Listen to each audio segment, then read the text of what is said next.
एक बार की बात है जब गौतम बुद्ध जी मगध राज्य के एक गांव में ठहरे हुए थे। गांव से थोड़ा बाहर एक मोची अपने परिवार के साथ रहता था।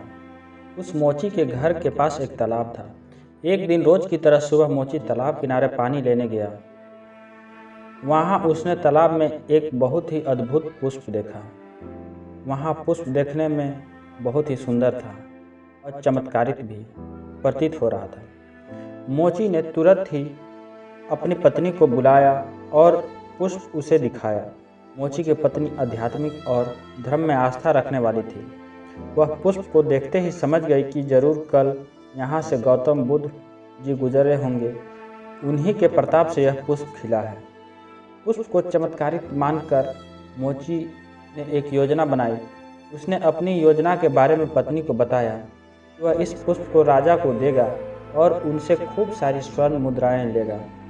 उसकी पत्नी ने भी सोचा कि यह पुष्प उसके किसी काम का नहीं है, इसे राजा को ही दे दो, कम से कम कुछ कमाई तो होगी। पत्नी की सहमति के बाद मोची राजमहल की ओर निकल गया। राजमहल के रास्ते में उसे एक व्यापारी मिलता है। मोची के हाथ में पुष्प देखकर वह रुक जाता है। वह मोची से पूछता है कि भाई, ये पुष्प कहाँ लेकर जा रहे हो? मोची कहता है कि मैं पुष्प लेकर राजा के पास जा रहा हूँ। इसे राजा को भेंट करके मैं राजा से मुँह मांगा इनाम मांग लूँगा। व्यापारी ने मोची को प्रस्ताव दिया कि तुम ये पुष्प मुझे दे दो, बदले में मैं तुम्हें 100 स्वर्ण मुद्राएं दूंगा।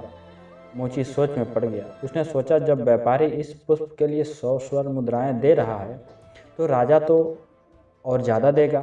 यही सोचते हुए उसने व्यापारी को पुष्प देने से मना कर दिया। थोड़ी आगे चला ही था कि उसे रास्ते में राजा आते हुए नजर आए, जो गौतम बुद्ध के दर्शन के लिए जा रहे थे। राजा भी मोची के हाथ में वो दिव्य पुष्प देखकर अचंभित हो गए। राजा ने मोची को पुष्प के बदले 1000 स्वर्ण मुद्राएं देने के लिए कहा। यह सुनते ही मोची के मन में एक अजीब सी चेतना आई और वह राजा को पुष्प न देकर दौड़ता हुआ सीधे महात्मा बुद्ध के पास जा पहुंचा। महात्मा बुद्ध जी मोची को देखकर हैरत में पड़ गए।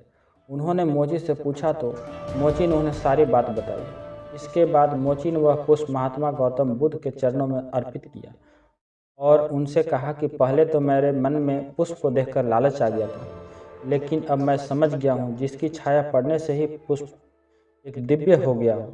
अगर उसकी शरण में मैं चला जाऊँ तो मेरा जीवन भी धन्य हो जाएगा। इसके बाद वह आजीवन महात्मा गौतम बुद्ध की शिष्य बन कर रह गया। कहानी कैसा लगा हो? अच्छा लगा हो तो लाइक शेयर सब्सक्राइब करें। धन्यवाद।